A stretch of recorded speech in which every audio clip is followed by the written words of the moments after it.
Aujourd'hui, on va encore aller en profondeur parce que c'est un thème qui nous concerne tous, car nous sommes tous appelés. Il est dit que Dieu fait de nous un royaume de sacrificateurs. Ainsi, chacun de nous, nous sommes appelés à être des sacrificateurs pour Dieu. Amen. Le sacrificateur, sous la loi, étaient ces hommes de la tribu de Lévi qui étaient réservés, consacrés pour le service même de Dieu. Ils œuvraient dans le temple.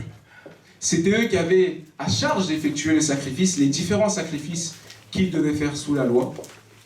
Et Dieu s'est réservé cette tribu particulièrement.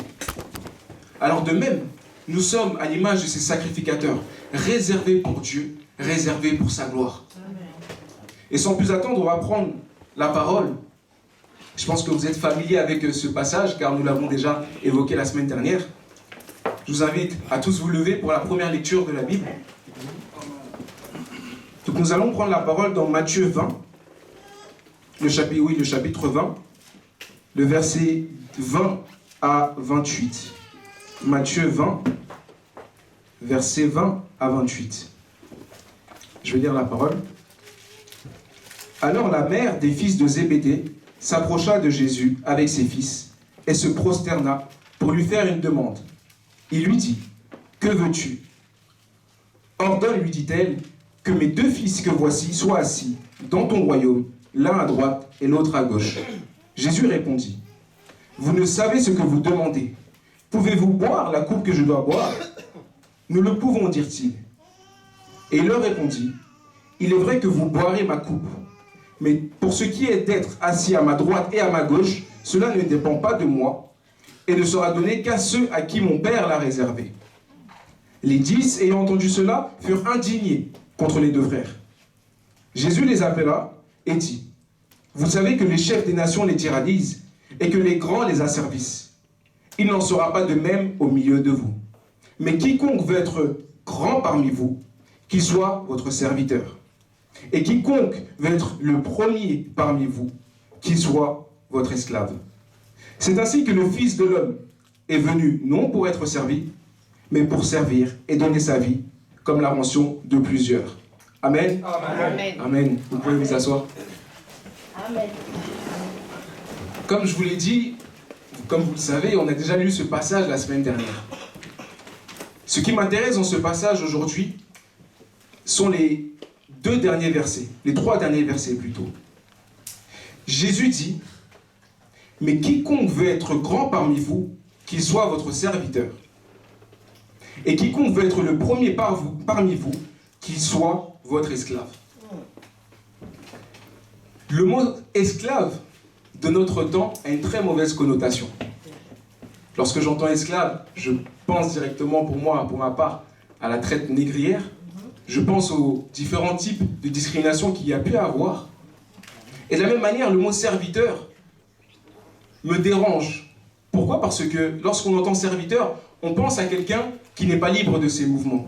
On pense à quelqu'un qui a un devoir vis-à-vis de son maître. Donc en soi, ce sont des mots qui peuvent nous déranger, qui m'ont dérangé. Mais Jésus ici dit d'abord que celui qui veut être grand soit le serviteur. Et il va encore plus loin, avec un mot encore plus fort, qu'il soit votre esclave. Ce que je veux vous dire aujourd'hui, c'est que pour être au service de Dieu, nous devons être des serviteurs et plus encore des esclaves. Amen. Que ces mots ne vous dérangent pas. Car ce qu'il faut comprendre, c'est que en fonction de la chose à laquelle nous sommes soumis, ou de la personne à laquelle nous sommes soumis, ces mots prennent une toute autre tournure. Amen. Amen. Et que personne ne vous séduise. Car aujourd'hui, toutes les personnes que nous pouvons voir dehors ou autres sont tous esclaves de quelque chose. Amen. Ils sont peut-être esclaves de leur passion, esclaves de l'argent, esclaves de leur carrière professionnelle car ils veulent dépasser un certain échelon à tout prix, quitte à sacrifier leur foyer, quitte à sacrifier des proches, des collègues. Tous sont esclaves. Et donc je vous pose cette question. Vaut-il mieux être esclave de Dieu ou esclave de ses propres ambitions et esclave des hommes? Amen. Amen. J'ai pas entendu. Amen. Amen. Amen. Amen. Et donc on va, pour nous enraciner encore plus dans cette pensée, on va prendre deux passages. Le premier est 2 Pierre, chapitre 2, le verset 19. Et le second sera Romains, chapitre 6, au verset 16.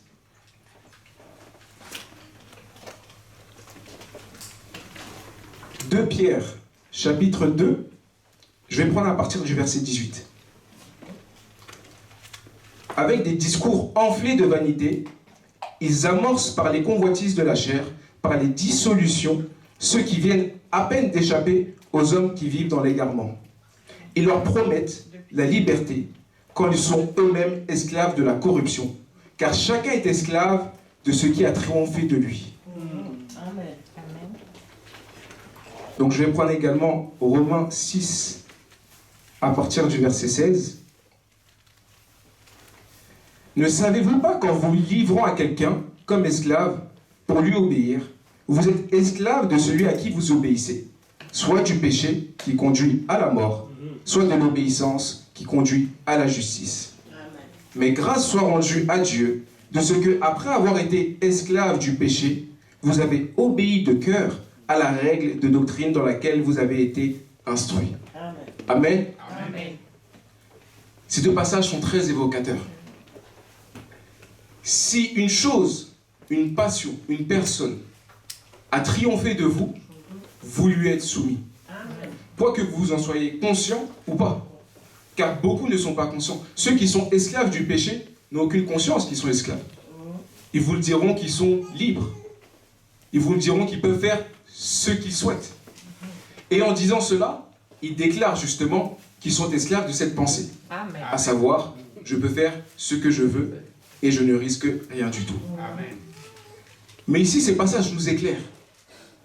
Celui qui se rend esclave du péché est soumis au péché. Et donc, toutes ces actions vont être conduites par le péché. Toutes ces actions vont l'amener à pécher. Mais il est précisé ici dans Romains 6 au verset 16, soit de l'obéissance qui conduit à la justice. Être esclave de la justice n'a rien à voir d'être esclave du péché. C'est pour nous une gloire. Amen. C'est une gloire de dire que nous sommes esclaves de Dieu. Amen. Parce que nous sommes éveillés. Yes. Car l'homme ne sait pas justement qu'il est esclave de quoi que ce soit. Mais nous savons que nous sommes esclaves de Dieu. Amen. Nous savons que nous avons un maître au-dessus de nous. Yes. Et que nous sommes serviteurs et plus encore esclaves de ce maître. Amen. Nous sommes esclaves de la justice, de la crainte de Dieu, de l'amour de Dieu. Toutes ces caractéristiques que Dieu veut que nous ayons dans son service, il faut que nous puissions les représenter. Amen. Amen. Amen. Ce qu'il faut comprendre encore, c'est qui sommes-nous? Qui sommes-nous? Il est important de saisir qui nous sommes. Esclaves et serviteurs. Mais est-ce qu'on comprend véritablement ce que ça veut dire? Est-ce qu'on le saisit amplement? Nous sommes affranchis, nous sommes plus que vainqueurs, mais comment cela se matérialise-t-il dans notre vie? Le pasteur Olivier, la semaine dernière, a donné un témoignage pour nous exhorter, pour encore nous montrer quelle est la pensée. Il nous a dit que le prophète Élie, qui est le père donc de cette église, devait voyager. Et je pense que ça ne s'est pas passé qu'une seule fois. Et donc, il a eu à l'accompagner à un vol qui était très très tôt. Il s'est donc levé pour aller le chercher et pour aller à l'aéroport, mais plus encore, il s'est levé pour prier et pour aller le chercher dans les meilleures conditions. Amen. Amen. Si le frère n'avait pas parlé, on n'aurait pas eu conscience de ça. Ainsi, lorsqu'on sert le Seigneur, que notre main droite ne sache pas ce que l'on fait. Amen. Demeurons cachés. Nous servons un Dieu que nous ne voyons pas, alors que nos actions ne se voient pas des hommes. Amen. Que nos actions, que Dieu les voit seulement. Il n'y a pas besoin que les hommes voient nos actions, que les hommes voient comment nous marchons. Là n'est pas le plus important, car nous servons encore notre Seigneur. Et pour ma part, j'ai un autre témoignage pour dire aussi comment on peut servir le Seigneur. Vous donner un exemple de ma personne et que vous puissiez également, dans votre vie, aller plus en profondeur. Le dimanche dernier, avant de venir à l'église et rester juste un peu de temps avant que nous puissions prendre la voiture avec mon épouse, Et un monsieur s'est approché donc de la voiture. J'ai senti qu'il me regardait, j'étais en train de faire quelque chose, donc j'ai pas voulu faire son regard, donc je me suis dit, bon, je vais le regarder. Ce monsieur me regarde et me demande, est-ce que vous avez quelques pièces pour que je puisse acheter quelque chose? Je lui dis que je n'ai rien sur moi. Il me dit, vous n'avez pas un ticket restaurant? J'ai dit, non, je n'ai rien sur moi. Mais, il y a un Intermarché à côté, je peux aller vous acheter quelque chose. Il était réjoui et donc nous sommes partis au Intermarché. Il a pris quelques articles et lorsque nous sommes sortis, il m'a dit une parole qui a vraiment touché mon cœur. Il m'a demandé, est-ce que vous êtes évangéliste? J'étais un peu abasourdi. Et ce que je me suis dit, c'est que, comment ce monsieur sait ça? Comment il a appris que je suis évangéliste? Et donc, je lui dis, effectivement, je suis évangéliste. Moi qui m'apprêtais à lui dire au revoir en lui glissant une petite parole pour l'exhorter, il a pris les devants. Et donc, il me dit, ah mais parce que ce sont les évangélistes qui me paient toujours à manger. Amen. Amen. Amen. Est-ce qu'on peut rendre gloire à nos frères et sœurs qui œuvrent encore dans les secrets? Amen. J'étais réjoui en moi-même que j'entende un bon témoignage de mes frères et sœurs. Amen. Car d'autres sont passés et ne lui ont rien donné. Mais ceux qui ont pu lui donner quelque chose étaient évangélistes. Et il a su qu'ils étaient évangélistes sûrement parce qu'eux-mêmes ont glissé un petit mot. Pensez à Jésus. Amen. Le soir, priez.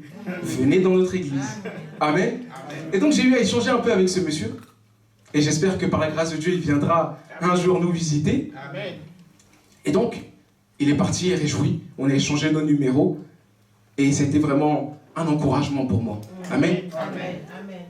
Et donc, ce que je voulais ajouter également, c'est que si la sœur Maëva et moi-même, quelquefois, nous sommes en retard, soyez indulgents avec nous parce que nous servons le Seigneur. Amen. Amen. On a un serviteur qui nous a montré la voie, qui est encore le Seigneur Jésus-Christ. Amen.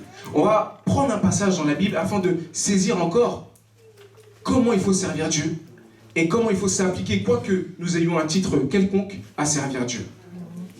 On va donc lire Jean, chapitre 13, du verset 3 au verset 17.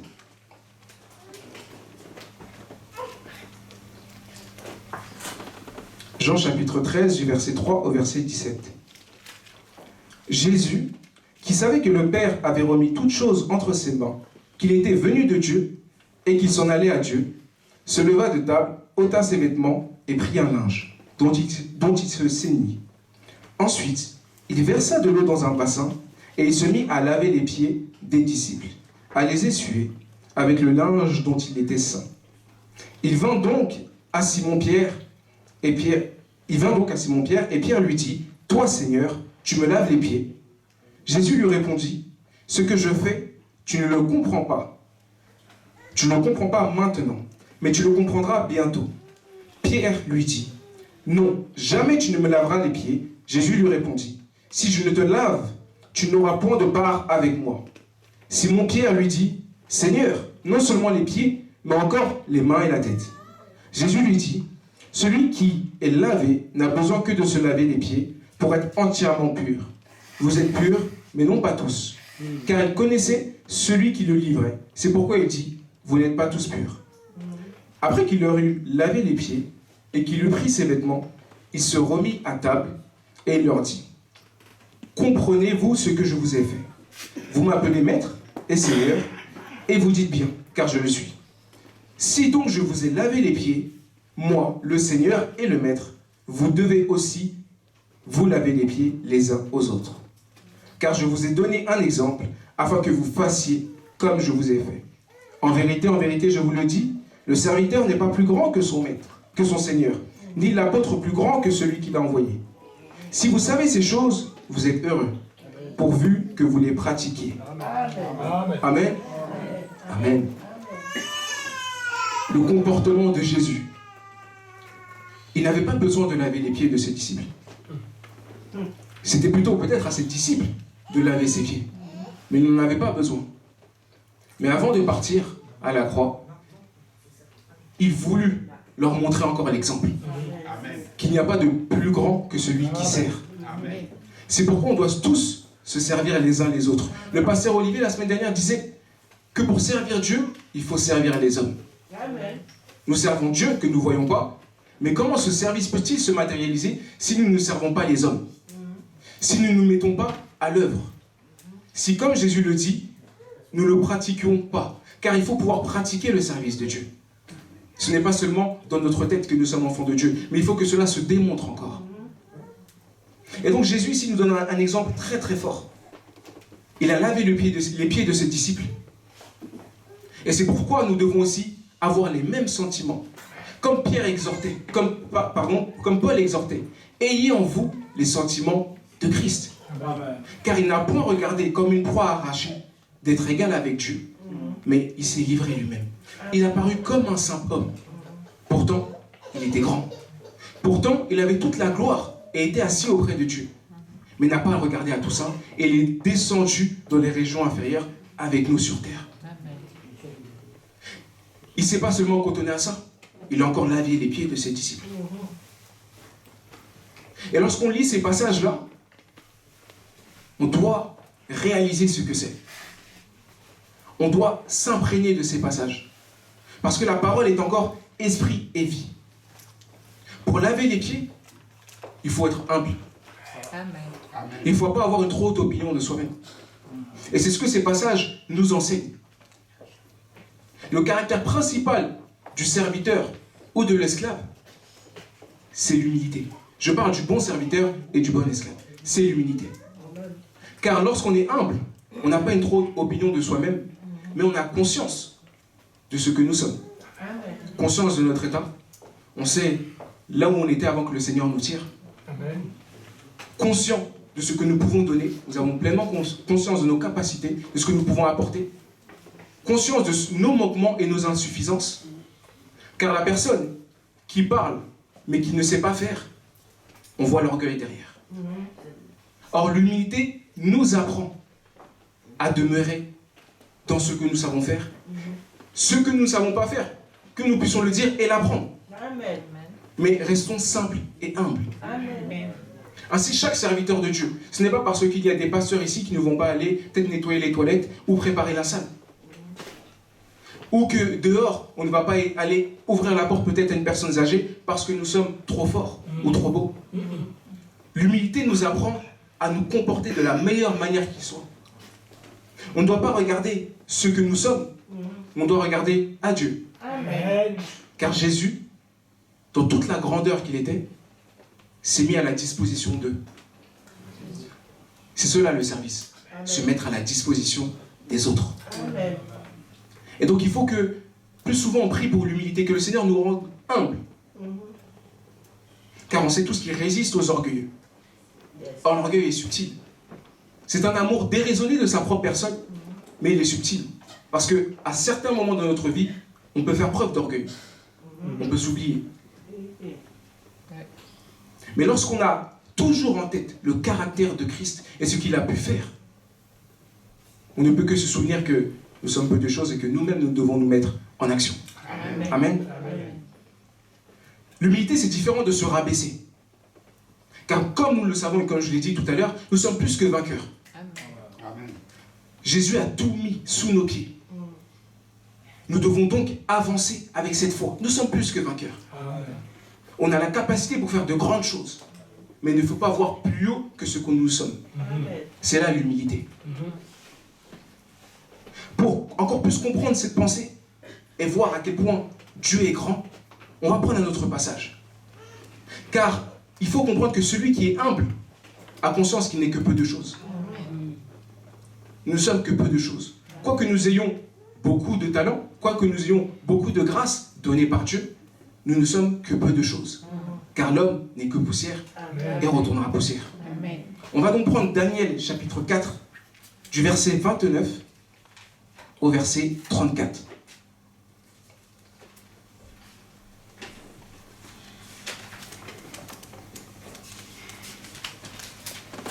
Daniel, le chapitre 4, le verset 29 à 34.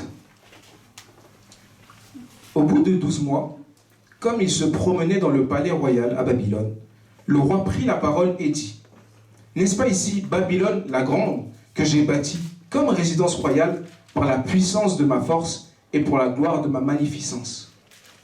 La parole était encore dans la bouche du roi qu'une voix descendit du ciel.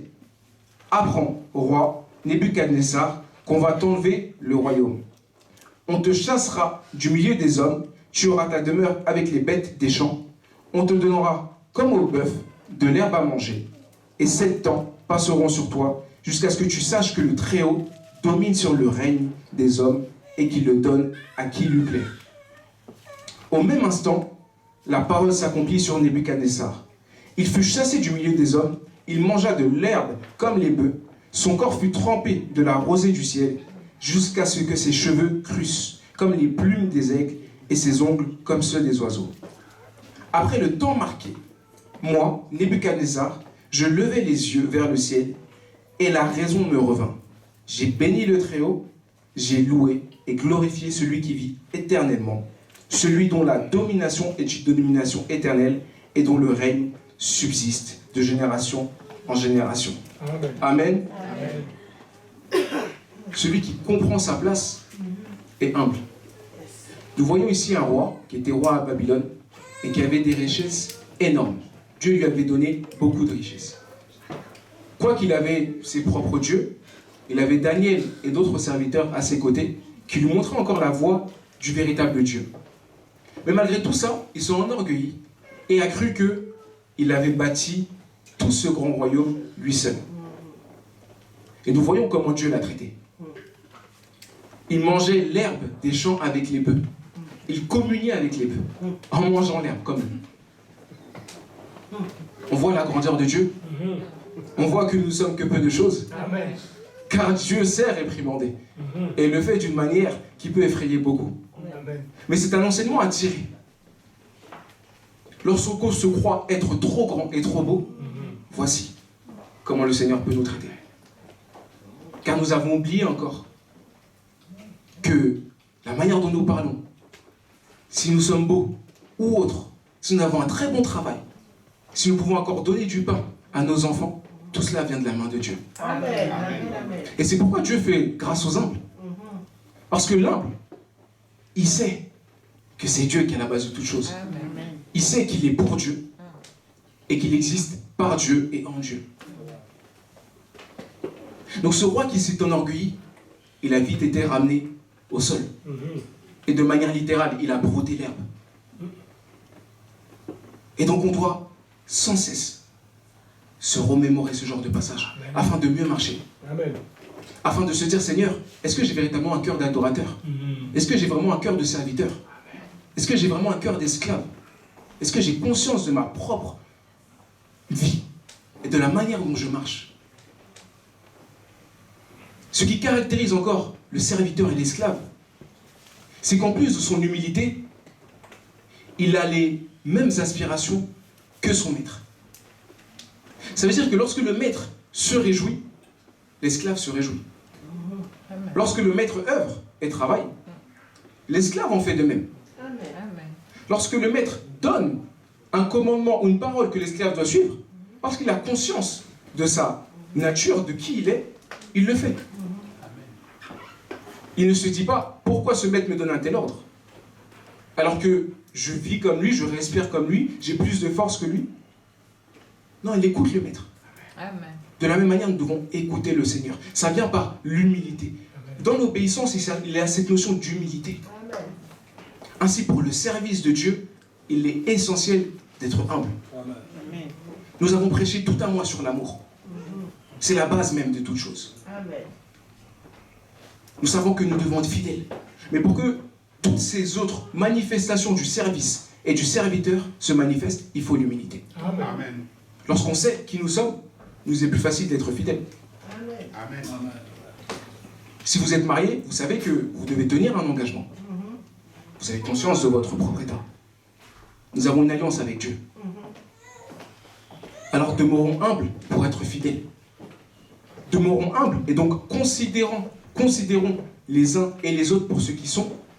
Considérons-nous nous-mêmes comme étant moins qu'eux, afin de mieux les servir encore, afin d'être un soutien pour chacun. C'est de cette manière qu'il faut servir le Seigneur. Amen. Et donc, pour contrebalancer ce verset, et pour vous montrer encore une disposition de cœur, on peut parler de la femme samaritaine, qui s'est approchée du Seigneur, et qui avait sa fille malade. Elle avait eu conscience que Jésus était maître. Et lorsqu'elle s'est approchée de lui, pour lui demander qu'un miracle puisse se passer, Jésus lui répondit, « Je n'ai été envoyé que pour les brebis perdues d'Israël. » Elle a entendu, mais elle ne s'est pas arrêtée là. Jésus a rajouté, « Il n'est pas donc convenable que le pain soit donné aux chiens. » Une parole dure.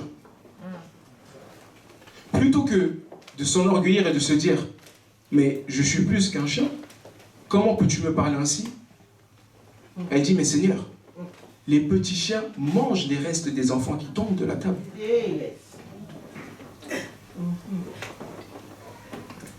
Ces miettes-là, je veux les manger, Seigneur. C'est ce qu'elle a dit littéralement. Jésus fut frappé par cette femme. Frappé de sa disposition, frappé par son humilité.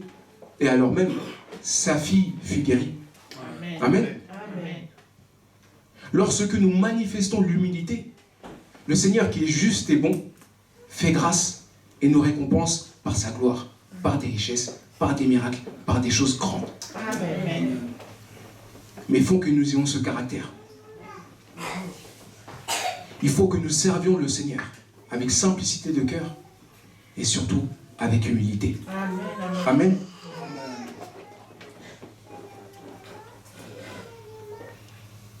Pour tout vous dire,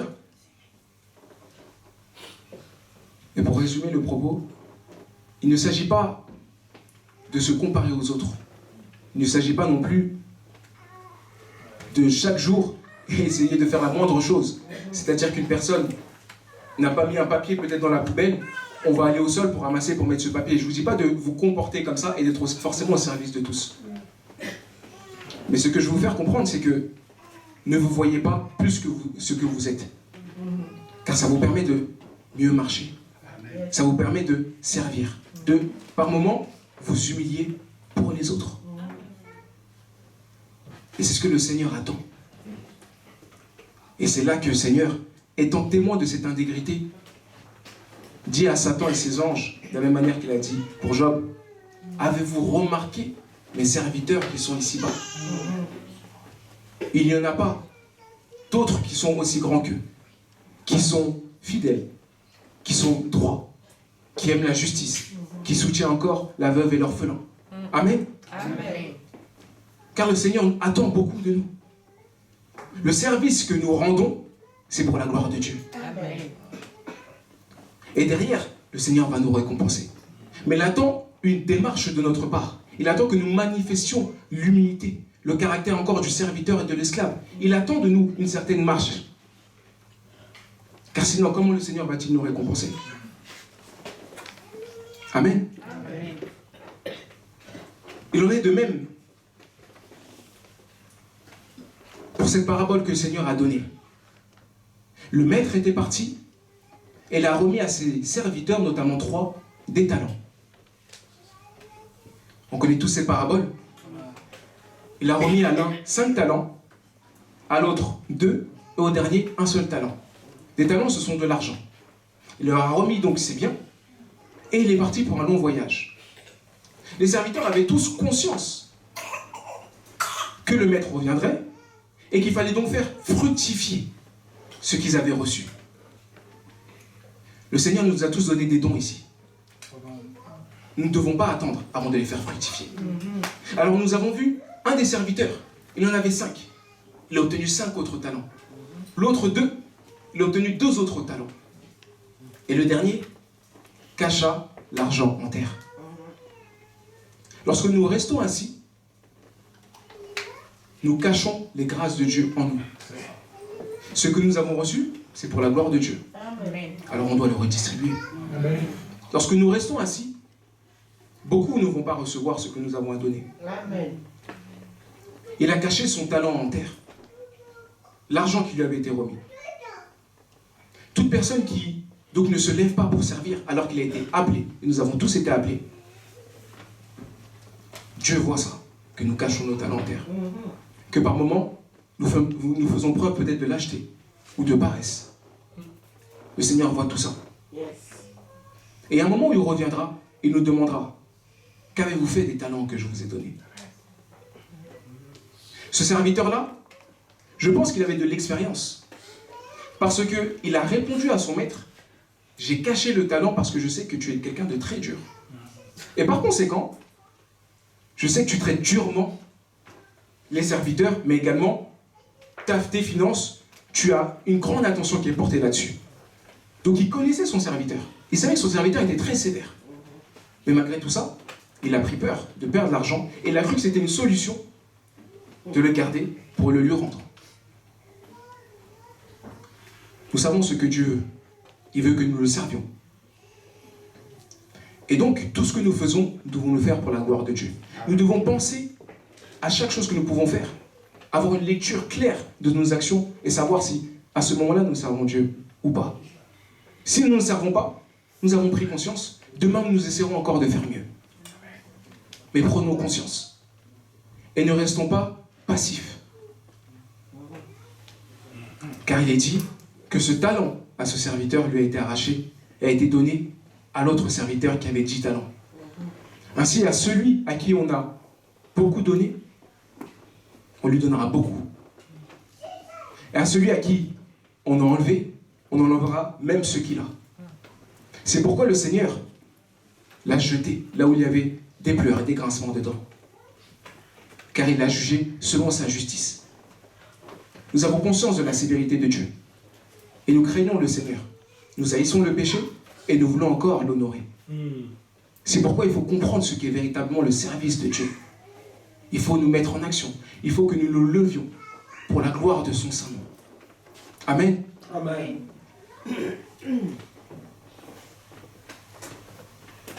Le Seigneur est bon. Amen. Il nous aime, nous le savons. Alors la parole du jour, c'est vraiment levez-vous pour le Seigneur. Amen. Réveillez-vous pour le Seigneur. Ne demeurez pas endormis. Paul nous enseigne et nous exhorte. Ayez du zèle et non de la paresse. Amen. Il faut que nous nous levions pour la gloire de notre Dieu. C'est cela servir le Seigneur. Selon les talents que nous avons reçus, selon les possibilités que nous pouvons, ce que nous pouvons faire. Nous n'avons pas besoin de faire énormément, mais ce que nous avons reçu, il faut qu'on puisse restituer le double au Seigneur. Amen. Nous devons être tous conscients qu'à notre échelle, nous avons reçu quelque chose. Tous. Tous autant que nous sommes, nous avons reçu quelque chose de la part de Dieu. Amen. Et donc que chacun puisse considérer cela. Nous ne regardons pas les uns les autres pour dire celui-là est plus grand que moi ou il a plus de capacité. Nous avons tous reçu. Amen. Là où un frère ou une sœur agit, peut-être qu'elle ne peut pas agir autre part. Amen. Alors, nous devons nous lever pour la gloire du Seigneur. Amen. Amen. Amen.